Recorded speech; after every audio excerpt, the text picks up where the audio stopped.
the earlier classes we were studying, we just finished alpha decay, and we discussed that through three modes of disintegration, any radioactive element can disintegrate into another nuclei. So and if I little recap of the last classes, then we discussed that radioactivity happens when n by z is greater than 1.5 for alpha decay, and for alpha decay mass of atomic mass should be greater than 209. So and radioactivity happens because of three modes. First one was alpha decay, and we discussed alpha decay in complete explanation. Then second one is beta decay, and this is too important for examination point of view as well. So what is beta decay? So beta decay is particularly, let's take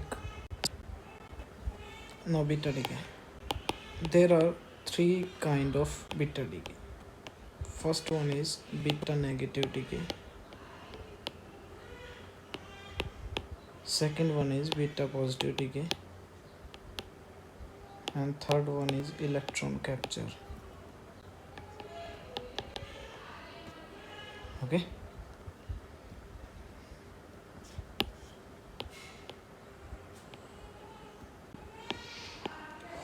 So what is beta decay? Beta decay is something in which the mass of any radioactive nuclei does not change, but when it transforms from one nuclei to another nuclei, its atomic number changes by only 1 unit.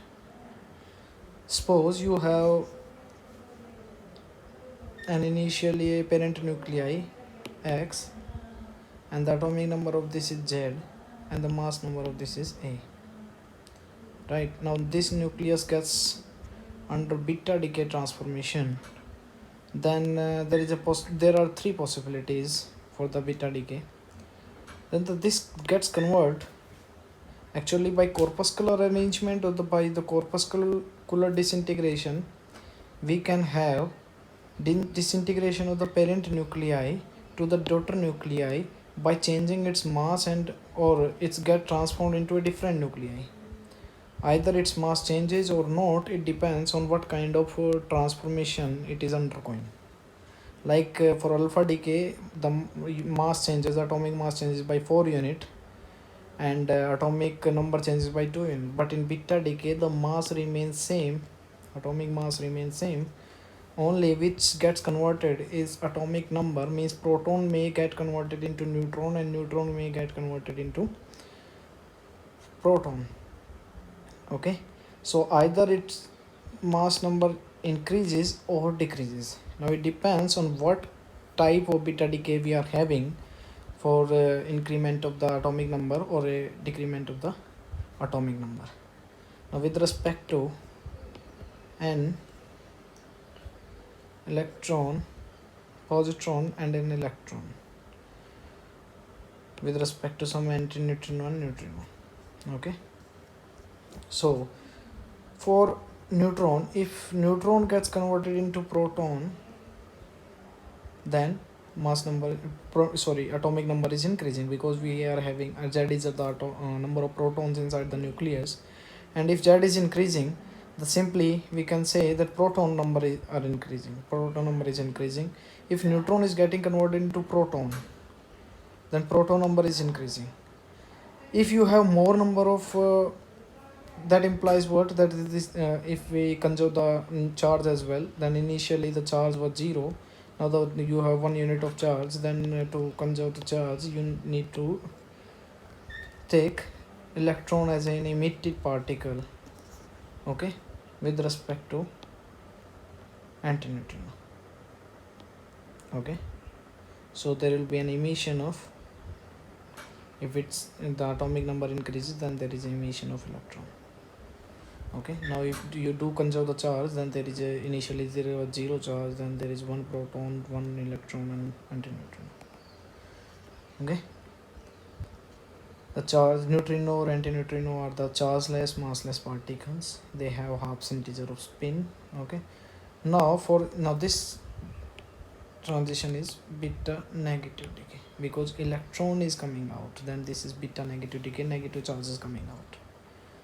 Then the another one is if proton is getting converted into neutron, then the atomic number is decreasing. Remember this thing, the atomic number is decreasing now. Proton gets converted into neutron with respect to an positron obviously, and an neutrino. Okay, so then for this you have a positive charge here with respect to positron. Now the third process is electron capture. Okay, we'll discuss it, but first of all we need to find out the energetics of beta negative decay and beta positive decay. This is beta positive decay. Okay, so what are the energetics of this process? Means what is the disintegration energy which will get liberated when the process happen? Means parent nuclei getting converted into daughter nuclei with respect to an emission of electron and positron. So there must be some kind of energy getting liberated as well. So what that energy must be, and we can find it out that this is positive or negative. Now remember this thing, in alpha decay we discussed that the disintegration energy, the Q energy, the Q value should be positive always. This should be positive. Why? For the process to happen. Okay, this should be positive, and if this is positive means the parent nuclei mass should be greater than the combined masses of the nuclei. If the parent nuclei has greater mass than the combined masses of this, then K value is positive, and for alpha decay, beta decay, these processes to happen, we must have K value as a positive value. Okay, so let's discuss the energetics. Now in the energetics, this is beta negative process. Okay,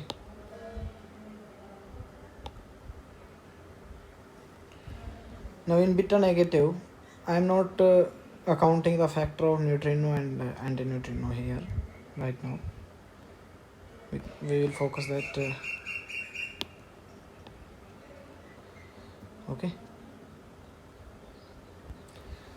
So for beta negative decay, you know that electron is coming out. For beta negative decay, now this is the parent nuclei, this is parent nuclei. Parent nuclei has atomic mass A and atomic number Z. This is daughter nuclei with respect to an electron. So for the Q value we know that the Q value is parent nuclei mass minus the product masses. So parent nuclei has Mn mass, atomic number A, atomic mass number A with and atomic number Z. Then the mass of this nucleus minus mass of this nucleus Y.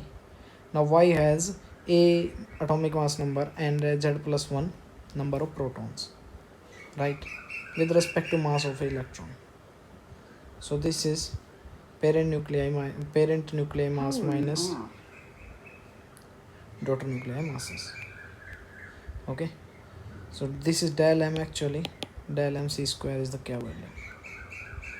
Now if I convert the nucleus mass to the atomic mass, now in an atom I'm not taking the factor of binding energy here. Okay, the binding energy, atomic binding energy is very very small with respect to the nucleus binding energy. So if we don't account that factor, then there is no necessity as well. The binding energy is very very small that we can even neglect that one. Okay, binding energy of atom is very very small than the masses of these nuclei. Okay, so now I'm converting nucleus mass to the atomic mass. So for the nucleus mass, if this is your atom and this is your nucleus, there are electrons revolving around the nucleus in different arrangements.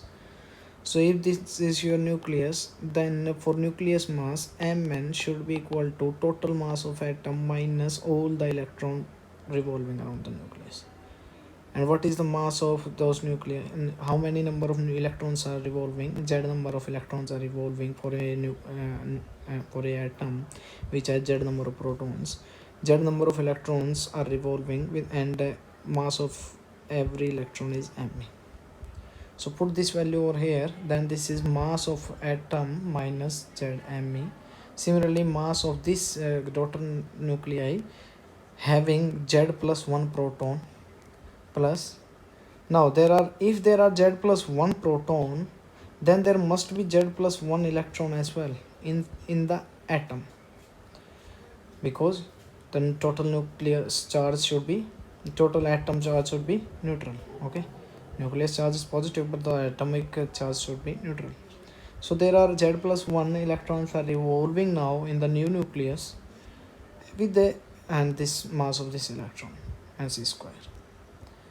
So now this minus Z me minus me is minus Z plus 1 me, and plus Z plus 1 me will cancel out to each other. We will have that maz minus maz plus 1 c square.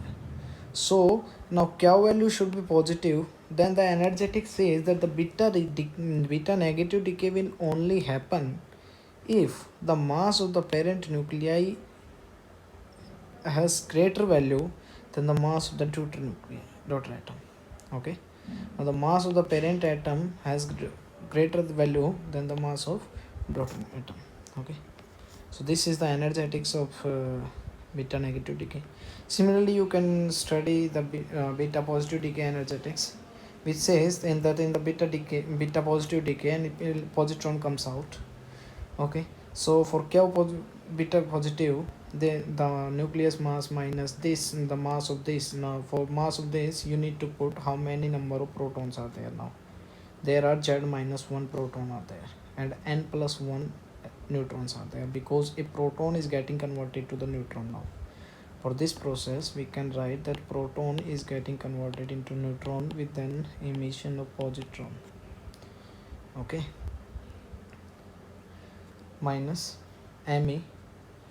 Now mass of positron and mass of electron is almost similar, than for the mass of electron here into c square. So again, convert it to the mass of nucleus to the mass of atom. You will have, for this case, having Z proton, mass of atom minus Z me, mass of electron, minus, now there are Z minus 1 number of electrons. Okay, so again mass of this atom plus, now minus plus sign, Z minus 1 me minus me. Okay, so if you cancel this, then me Z remains as it is, minus Z me and minus me is minus Z plus 1 me and plus Z minus 1 me. Then that remains, this thing remains from the subtraction, and we get our equation as maz minus maz minus 1 minus 2 me into c square. So for beta decay to occur, beta positive decay to occur, this should be, Q positive should be greater than 0, and this can only happen if the mass, the parent nuclei mass, is greater than the summation of these two masses,